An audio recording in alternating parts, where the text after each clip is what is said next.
Hi. So, wait. This angle do look good for you? Or this one? I think this angle looks good. Alright. So, hi again. And let me introduce myself first before we going into anywhere.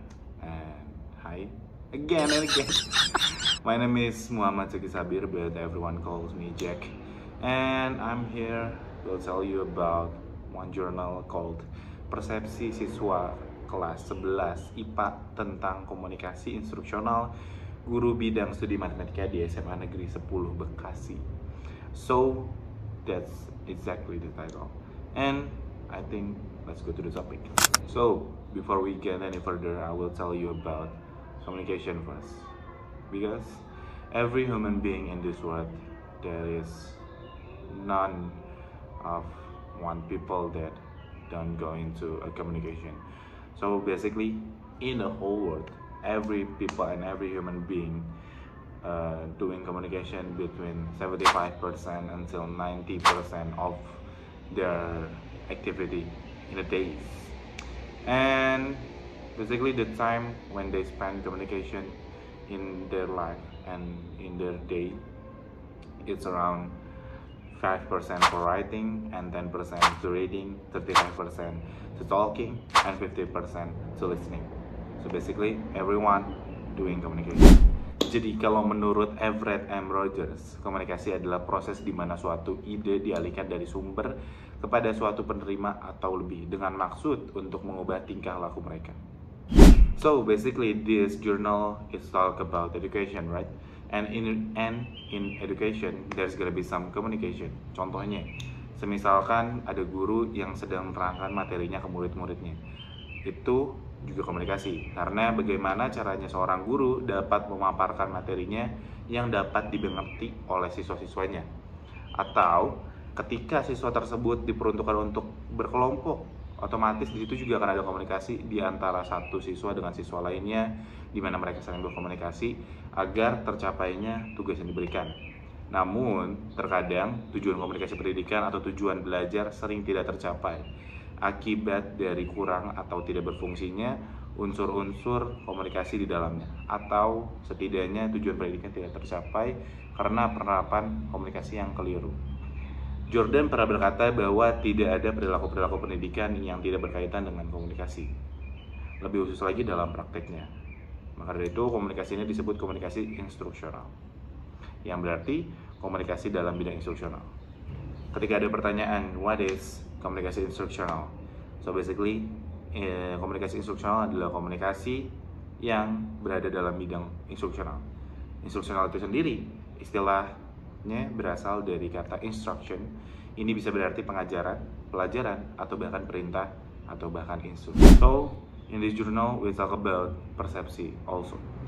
Dan persepsi merupakan suatu proses yang didahului oleh proses penginderaan, yaitu merupakan proses diterimanya stimulus oleh individu melalui alat indera, atau juga disebut dengan sensoris. Dan kita juga membicarakan tentang teori atribusi, yaitu atribusi adalah proses menyimpulkan motif, maksud, dan karakteristik orang lain dengan melihat pada perilakunya yang tampak.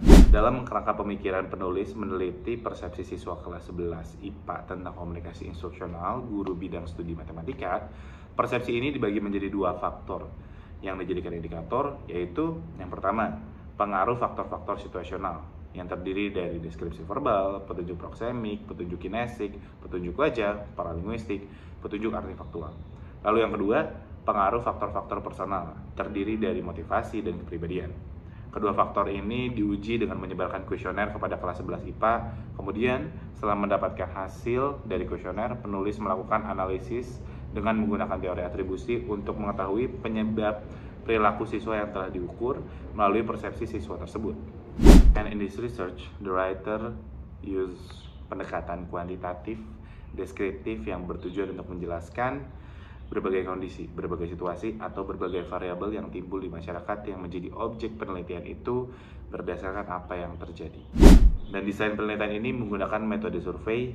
Survei adalah metode riset dengan menggunakan kuesioner sebagai instrumen pengumpulan datanya. Dan tujuannya untuk memperoleh informasi tentang persepsi siswa kelas 11 IPA di SMA Negeri 10 Bekasi sebagai responden yang dianggap mewakili populasi tertentu. Lalu observasi atau pengamatan ini dilakukan kepada kelas 11 IPA 1 sampai dengan kelas 11 IPA 5 dari SMA Negeri 10 Bekasi yang pastinya. Lalu observasi ini mengikuti jadwal guru bidang studi matematika di sekolah. Jumlah populasi siswa kelas 11 IPA di SMA Negeri 10 Bekasi sebanyak 243 siswa. Sementara jumlah sampel yang dibagikan kuesioner sebanyak 71 siswa. Lalu hasil dan pembahasan dari penelitian ini mengenai persepsi siswa kelas 11 IPA tentang komunikasi instruksional guru bidang studi matematika. Yang pertama dari faktor-faktor situasionalnya. Dan poin pertama yang akan dibahas dari siswa putra. Responden rata-rata 95% paham dengan bahasa atau ucapan guru saat menjelaskan materi. Jadi dalam hal ini bahasa verbal guru mudah dipahami oleh responden. Pada posisi guru atau jarak kedekatan antara guru dengan siswa saat menjelaskan materi, 100% responden memilih guru mengajar dengan posisi di depan kelas. Rata-rata 93,3% responden paham jika dijelaskan guru saat berdiri di depan. Sedangkan posisi kedua dan ketiga dipilih responden yaitu berdiri di tengah atau di antara kursi-kursi para siswa. Dan ada 15% rata-rata yang memilih untuk gurunya duduk. Artinya, responden lebih dominan paham jika posisi guru mengajar di kelas berdiri di depan.